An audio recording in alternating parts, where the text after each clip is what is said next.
I told you guys last week about how Netflix is doing a documentary on Cleopatra and I guess other queens or whatever too. But they're like, oh, featuring Black queens. Big problem though. Cleopatra was not Black.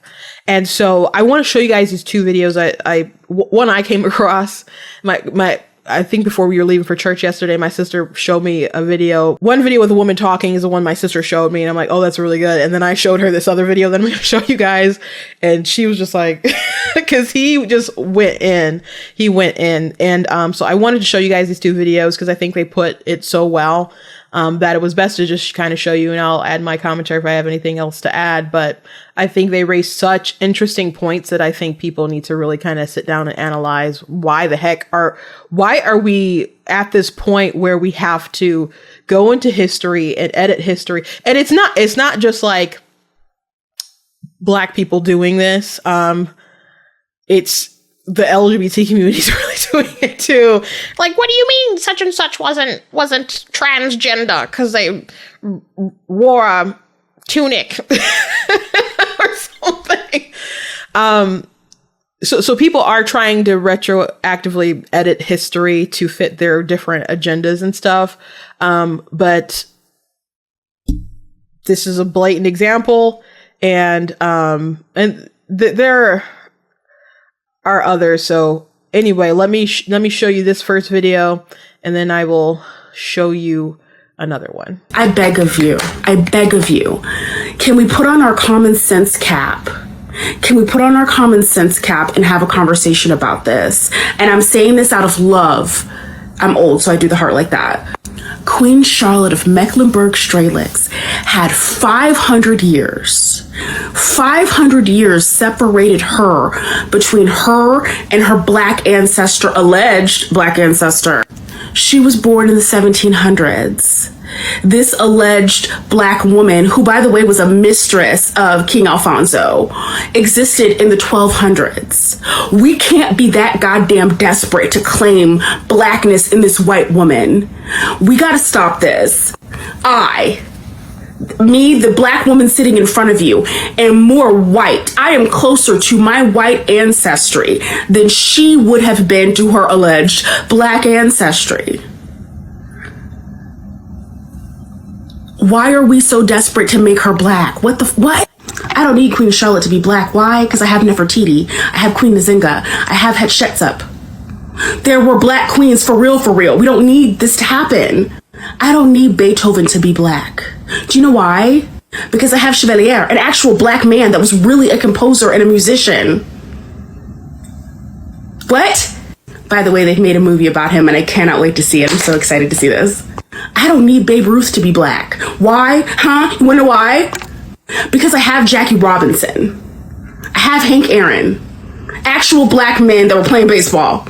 I don't need Shakespeare to be Black. I almost got in a fist fight with a man at a bar, and I'm being so serious. I almost got in a full-on fight with a grown man about Shakespeare being Black. Somebody was trying to convince me that Shakespeare was Black because he had that earring in his ear, and I'm being so serious. This is the shit that y'all be saying. I don't need him to be Black. I have Dumas, the writer of The Three Musketeers.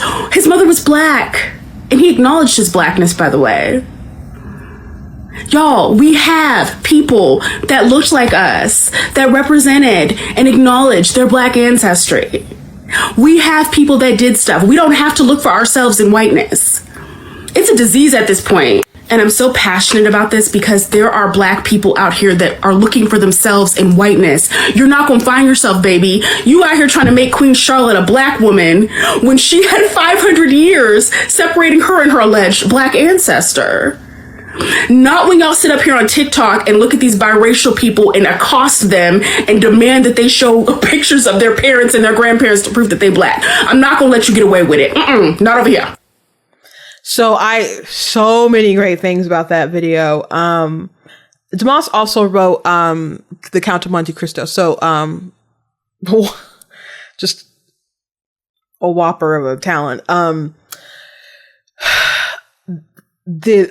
What you mentioned at the end about people who are mixed, interracial, or even like people who are light skinned, there are so many videos that I've seen on that app where people are just toxic to interracial families, particularly people who still like their white moms. So for people to be so obsessed about like finding just a little droplet, like, I don't know, the one drop rule or whatever, way back in, so that you can claim someone. But if someone has a mom and a dad, and then you want to question how that someone's blackness, it doesn't make sense. It really doesn't make sense. But this idea that there's so many people who need to find that validation or something in people who weren't black, didn't acknowledge being black, but just literally weren't black. It's really crazy. It doesn't make any sense, especially because there is such rich history. Even if you don't know how to trace it way back when in history, just looking at the Black American history that we have here, like I might mention like, oh, you know, if I say like I'm proud to be black or something, like, oh, don't, you know, erase what I'm like, people are proud to be Irish, people are proud to be Polish, people are proud to be Italian. Like if I say I'm proud to be black, it doesn't mean because I'm down with Beyonce or or Jay-Z or some, like that's not what I mean in the least bit.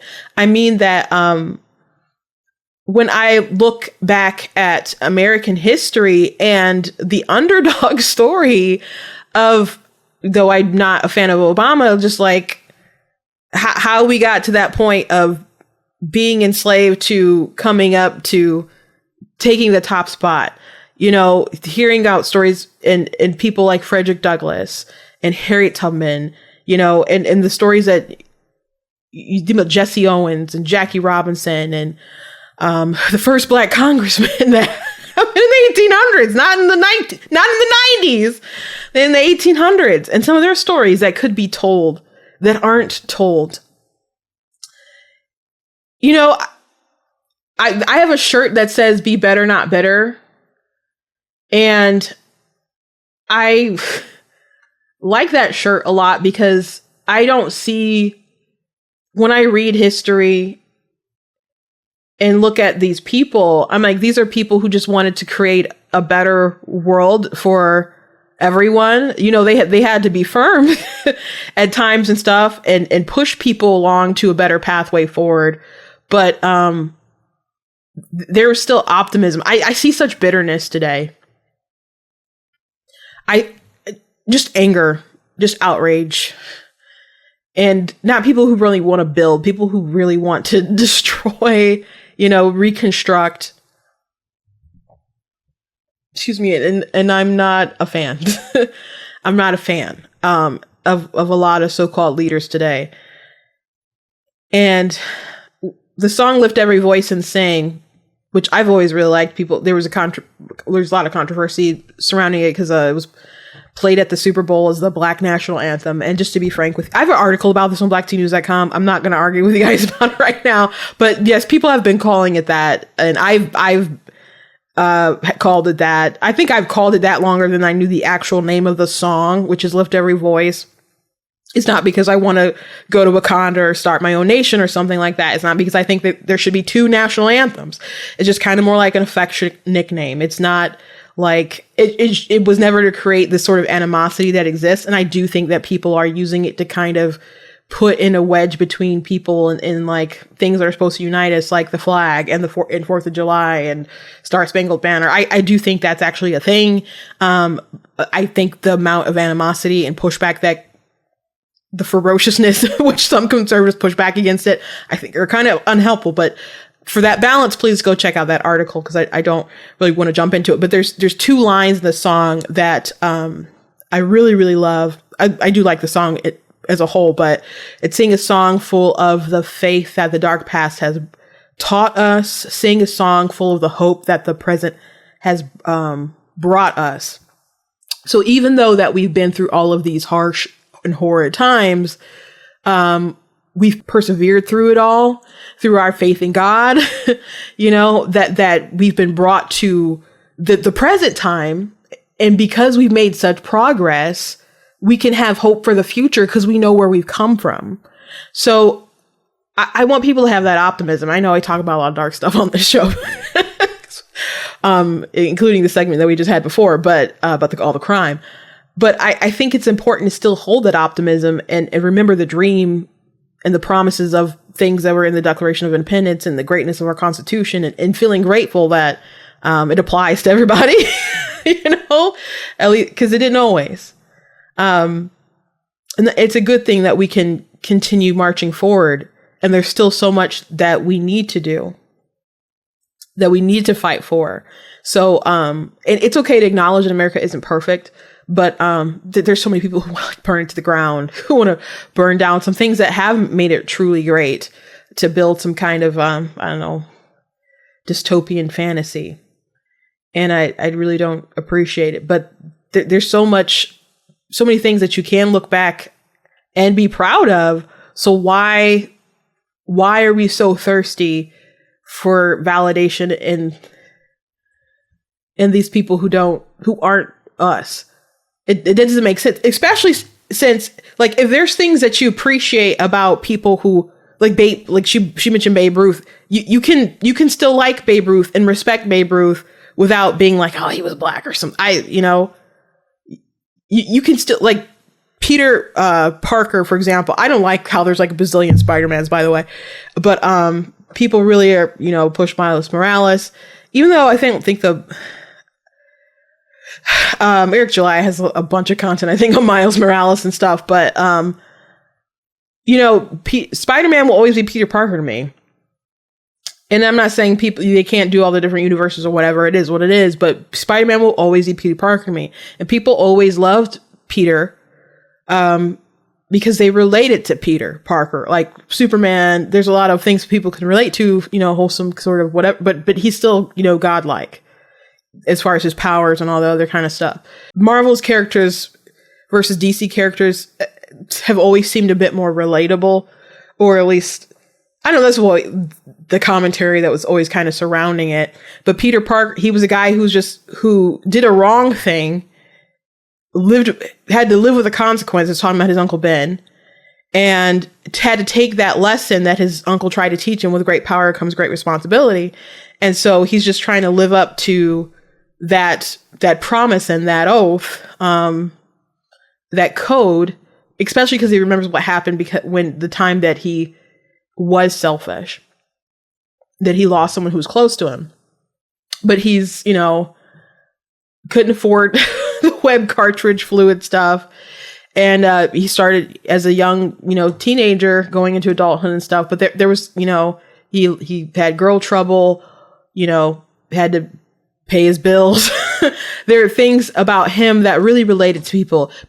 People like watching Iron Man because they like the cars, they like the tech, and it's escapism. But they look at Peter Parker because even though he has fantastical powers, he's still so relatable to them. I'm not saying people can't relate to Tony Stark on some level with different struggles that he has, but people like the stuff they can't have. You don't need to be the same skin color to relate to people, to like their story. So I don't understand the need to do all the cultural appropriation into people who just aren't black, or even changing characters and palette swapping them, now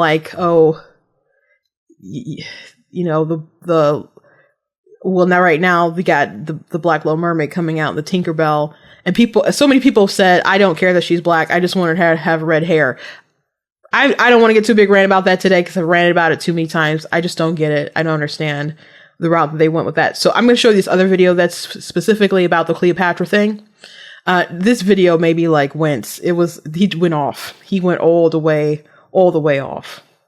African Americans born in one of the richest countries in the world using the millions of dollars from Hollywood to spread cultural appropriation propaganda. Yeah, you guessed right. Netflix is making a documentary about Cleopatra in which she's presented as black. Producer of the documentary is Jada Pinkett Smith, who you might know for her husband's public violent outbursts. Keep my wife's name out your mouth! Look, I'm not opposed to the idea of actors playing people of different race in fiction. That is fine. But don't pretend that this is a documentary. Just look at it. This is a woman exercising power. It's possible that she was an Egyptian. I imagine her to have curly hair like me and a similar skin color. I remember my grandmother saying to me, I don't care what they tell you in school, Cleopatra was black. I especially appreciate the sources of this documentary. Some woman's grandmother who doesn't like official education. Nice research, Netflix. This is how Cleopatra looked. This is how she looked. This. All of this were made in her era by people who have seen her. Who the hell are you? Oh, and this might be my favorite part. It's possible that she was an Egyptian. It is possible she was an Egyptian. Possible. Let me translate what it means for you. It means we have tons of proof that she was Greek. She called herself Greek. Others called her Greek. Her whole family is Greek. Her name is Greek. But that doesn't fit our narrative. So we'll treat possibility as an equal to the fact. Because that's how documentaries are made. The fact that black Americans try to claim people of other races as their heroes and role models means only one thing: their internal shame of being black. They don't believe in their own heroes, they don't like them. That's why they try to claim yours. But guess what? Needs of black Americans are not above the needs of Greeks and Egyptians. They have no right to play with other people's history like it's a toy in the hands of an entitled brat. Just look at this. This is average salary in Egypt, $586. And this is average welfare check in America, $617. This means that the black person in the United States is entitled to more money monthly just for being born in America than an Egyptian that has to work his ass off for it. That's how privileged they are, but it's still not enough for them. They also need representation in your history. Egyptians and Greeks never asked for representation. They are proud of their history, and rightfully so. They're not trying to steal culture from others. Their countries were dominating the world for longer time than the United States exists. Stop culturally appropriating their history. This is a theft. And Jada Pinkett Smith, keep Cleopatra's name out of your damn mouth. Thank you. That was so savage. That was so savage. So, when he got to the part where he said that black people appropriate and take other people's culture because they don't like their own heroes, that like stung. And man, I don't want that to be true. And I don't feel that's true for me, but I think it's obviously has to be true on some level. Like there's so many untold stories that you could tap into, but to take all these people in history and try to steal their culture and to just lie and to skate by like, oh, she could have been black, like that. I think it's gross that they're like passing this off as some kind of documentary, which people make documentaries and it's so, or docuseries or whatever, and it's so loose and fast with the truth. It's just really crazy that people don't care about the truth at all. But why is it that we do this? Like I can't tell you. I can't tell you. It's really unnecessary. It's really unnecessary. When The Woman King came out, there was a controversy surrounding it, and people who saw it, which I didn't see it yet. I said I would watch it, but I just didn't have the time. Were saying that, oh, well, no, they were still into slavery. I'm like, okay, I think the issue was that they were like in and had to really be made to not do it. So there's some important sort of details that they omitted or didn't want to put in or whatever. And I my thing was like, why not just, and it was two white women apparently who wrote the script. And I'm just like, well, woke white women decided to make a story about black people and they just like decided to craft something different than the truth. I'm like, we didn't need your woke story. And some people just wanted to boycott it because the Klan, the tribe who they were, doing everything on was just, they were brutal and whatever in the slave trade.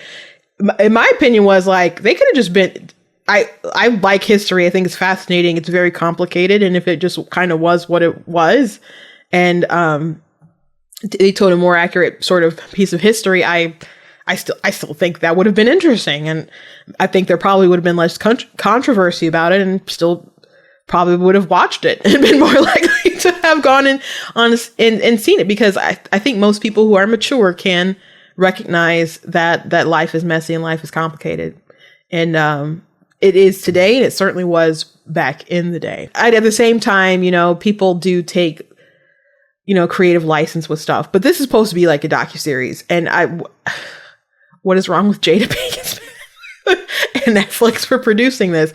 It doesn't make any sense. That's why sometimes people are like, I know what I'm talking about. I saw a documentary. I'm not joking. People say that. Like, did you see the documentary such and such? Everybody who makes something has some kind of agenda that they're trying to push. Even if you watch something and it's somebody on your side, you got to go in understanding.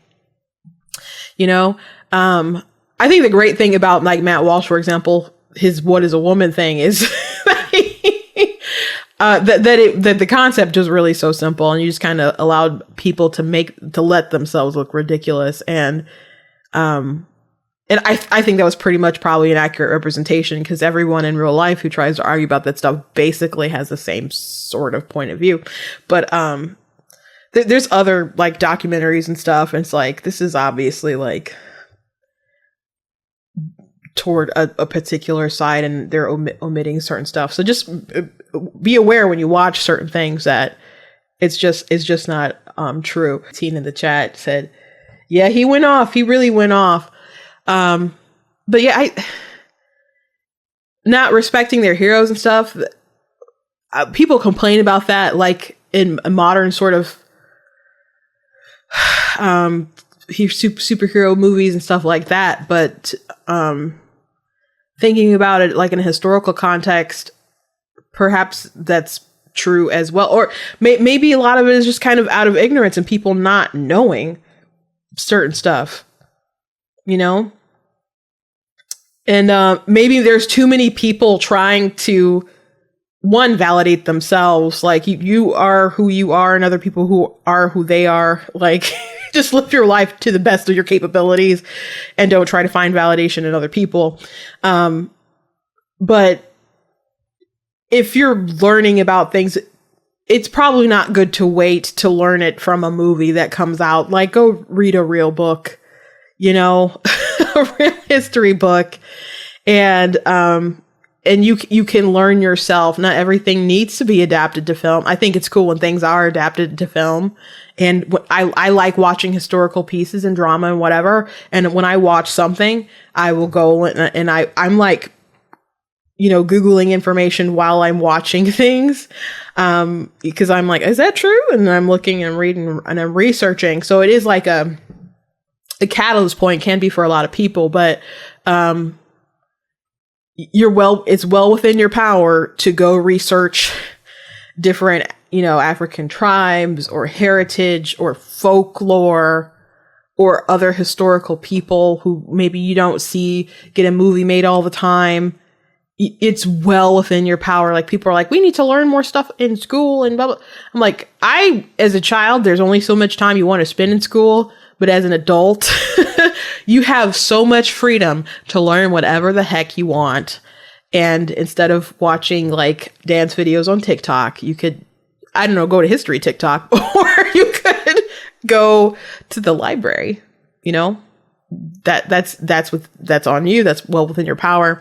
But as far as like modern art today, people are accused all the time of finding validation with white superheroes. Like, it kind of needs to be a proven concept with a white character. And when there's enough sort of acceptance there and notoriety, they're like, oh, well, let's just swap them and make them like black. And then they get mad when people are like, that's not how they're supposed to be. Well, that's not how they're supposed to be. And I think that's true that people do, whether it's subconscious or whatever, but sometimes I think it's just about taking a model that they know works of like someone iconic, and they want to give that representation. So they just take a character and they're like, here's a shade of brown, and there you go. And I think that's lazy. I think that's sloppy seconds. And But I do think maybe a lot of that is just the studios are afraid to lose, to try new things. And there's so much stuff that people won't green light. It's crazy. At the same time, though, they'll blow money on dumb stuff, on dumb decisions. Like, it still kills me that Star Wars, the new ones with Rey, this is a franchise worth billions, and they just did not have a plan going in with like Rey's lineage. I can't believe they're planning to make more Star Wars with her, by the way. That's I thought there were all these I don't know if they were rumors or more like high hopes that they would just reboot the whole thing, but like we're not, they weren't it for me. They were not it for me. No sirree, Bob. But they'll make really, really boneheaded decisions, and fly by the seat of their pants or whatever with all that money. But they're like, I don't know about greenlighting this new thing with this black character. What if they don't like it? You can blow like hundreds of millions of dollars on a movie, take that risk, but you can't like do a pilot episode or something to see if people like it. Seems kind of weird. Seems kind of weird. Eric July has some really good videos about tokenization of different characters. I don't want to go too long into that conversation today, so I'm gonna recommend his takes on it. But I going back and forth with certain people about stuff, it does kind of seem like that holds weight. And I'll give this example, like he would complain about, Eric July was complaining about Sam Wilson taking over as Captain America. Now that's something totally that happened in the comic books and stuff, so it's like accurate, whatever. But he would say, well, Sam was already his own original character, so it's not an upgrade for him to become Captain America. It's a downgrade because now he's no longer. Sam Wilson is still original character, but the Falcon was who he is, or it was who he was, and now he would be Captain America. Still, he's throwing away something that was him, and now he's taking the mantle of someone else. And so I'm like, well, that's an interesting point. And so people started going back and forth with me, and they're like, well, it's different because Captain America is like the symbolism. It's more important, blah blah blah, etc. Blah blah. I'm like, but you are like validating this idea that Sam Wilson is now more important because of this mantle that was started by this white guy.